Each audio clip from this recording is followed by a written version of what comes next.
What's up, dudes? Getting ready for week 15 of Sons of Ha NASCAR 2021. Gonna look back at week 14. Had a big race last week, got a big race coming up. Lot going on in our fantasy league. So sit tight, buckle up. We're gonna jump into all of it. But first, this video is sponsored by limited edition Mountain Dew SA, combining the three great flavors of Mountain Dew: the Cherry Rush Code Red, the citrus with Mountain Dew Whiteout, and the blue raspberry of Mountain Dew Voltage, all coming together like the 50 stars and 13 bars for a limited time this Memorial Day weekend. So pick up some Mountain Dew, watch the Coca-Cola 600 this weekend. It's gonna be a doozy. All right, let's look back at week 14, COTA, Circuit of the Americas. Road course, first full-on road course on the schedule, not including the Daytona road course, which was a Roval.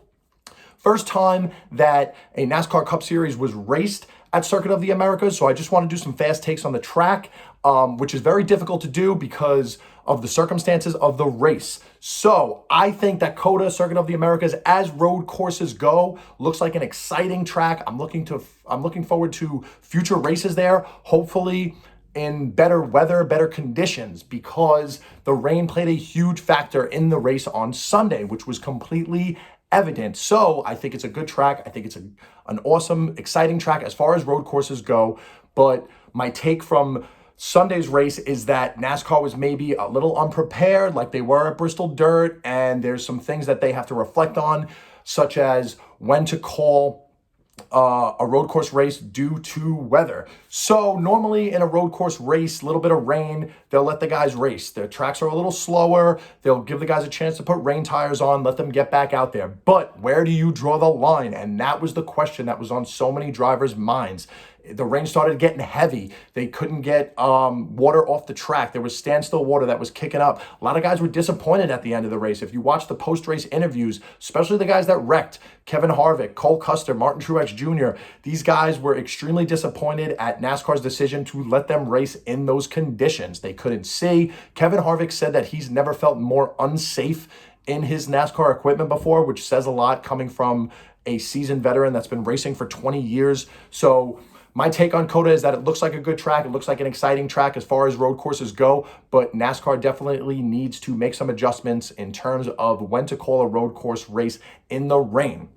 Now, this race, the results became official because as NASCAR rules dictate, whether Stage 2 ends or in terms of laps, the race is more than half over, whichever comes first. If the race is then called due to inclement weather, the results become final, they become official. So NASCAR decided no more racing with 14 laps to go. That made the results official. So as they sit, Joey Logano takes stage 1, Kyle Busch takes stage 2, and the kid, the champ, the number 9, Chase Elliott, gets his first victory of the season. Thank God. He's had a strong couple weeks, finished in third at Dover, now gets his first victory of the season.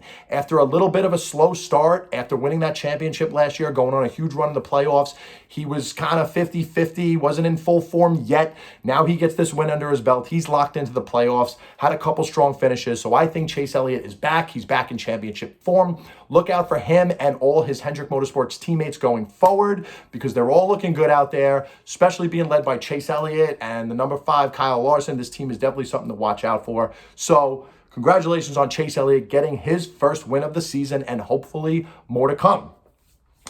Quick update on the league. Vinny Butt still in first place with Posty Sucks. TJ in second with Bobby LaBubble Potty. Tom in third with Sly 1. Me in fourth with Chasing the Cup. Gary in fifth with Clint 04. John moves up to sixth with Dude Hole. Joe in seventh with Sparkplug. And Tim in eighth with Riding Spinners. Okay, just things to keep in mind in terms of the fantasy league. This week included, there are 12 races left. Now might be the time for guys to start looking at their rosters, start looking at the schedule going forward, and start making those adjustments, looking at where guys are good, where you want to start them, where you want to plug them in. I know guys, including myself, have been saving some good drivers, trying to make a late season run, which is good. It's a good strategy. It's recommended. However, we're kind of getting to that point where you don't want to miss out on starts for guys. Start your guys, get those uses out of them, get as many points as you possibly can. That's what fantasy is all about. Start looking at the schedule, start thinking when you're going to start plugging these guys in because it's getting down to crunch time. Now, after the season, which is 12 more races, Then we do a 10-week playoff, and the starts will reset. You will be able to start each driver 5 times in the last 10 races in the playoffs.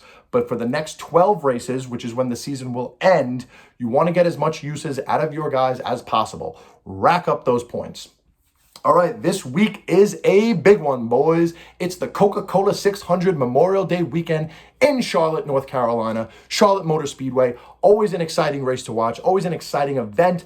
Just a full-on weekend blast. Races Friday, races Saturday, races Sunday. Trucks, Xfinity, and NASCAR Cup Series in that order. There's going to be fireworks. There's going to be flybys. Look for the red, white, and blue paint schemes, the Salute the Troops paint schemes. This is an all-out patriotic affair where NASCAR gives its nod to the greatest sport in America and saluting the troops and being patriotic. So pick up some Mountain Dew SA and check out the Coca-Cola 600. It's going to be an exciting race to watch. Couple things to keep an eye on with the Coca-Cola 600. This is a 600-mile race. It's the longest race of the season in terms of mileage. It is on a 1.5 mile track. However, it is 600 miles, therefore it will be 4 stages, not 3 as typical NASCAR races are. This will be a 4-stage race. So in terms of fantasy, you will be given points based on your stage 1, stage 2, and final finish positioning. So to clarify, normally we're given points for stage 1, stage 2, and then final because most races are 3 stages. You will not be given points for drivers in your roster where they finish in stage 3. Just something to keep in mind. I think that's smart to do in terms of the Fantasy NASCAR app because there could be a guy that sweeps the first 3 stages and then doesn't finish so well and end up with more points than the leader. I think whoever wins the race should definitely have the biggest advantage in terms of getting fantasy points that week. So I think maybe that's why they did it. I don't know. However, one more thing is that your garage spot will lock at the end of stage 3. So that will be something to keep an eye on. Points for stages 1, 2, and final. Garage spot locks at the end of stage 3. Another thing to keep an eye on in the Coca-Cola 600, this is a late race start. Not including night races. Most races start at 2:30, 3:30 in the afternoon on Sundays. The Coca-Cola 600, the longest race of the season, starts at 6 p.m. So definitely going to be something to keep an eye on, something to consider. This is something drivers think about and crew chiefs and teams take a lot of consideration into this because at 6 p.m. in Charlotte, North Carolina, it's going to be hopefully sunny and it's going to be hot. So the tires are going to stick. They're going to be grippy. The track's going to be hot. As the race goes on and as the sun goes down, the track cools down, the tires have a tougher time expanding, so the grip and the slide is going to be a lot different for these drivers. So look for late in the race as the track gets cooler and the conditions change for positioning to change. Just something to keep an eye on. Keep in mind your guy in your garage, whether you want to plug him in at the end of stage 3, because I feel like it's going to be a long race and there's going to be a lot going on, things changing as the race goes on. Either way, it's going to be exciting. It's going to be great. It's Memorial Day weekend. We're all going to be looking forward to it. So our pick to win the Coca-Cola 600 is going to be the number 19 in Martin Truex Jr. Guy's been running hot all year, especially on 1.5 mile tracks. He is arguably the best 1.5 mile driver this season. I would put Kyle Larson right up there with him. An argument could be made for either one of them, but Martin Truex Jr. has had more success at Charlotte Motor Speedway. His last 7 starts there, 5 of them he finished in the top 3. Those are huge numbers. It's a track he's had success at. He's having a fantastic year, got a fast car, been dominating on 1.5 mile tracks.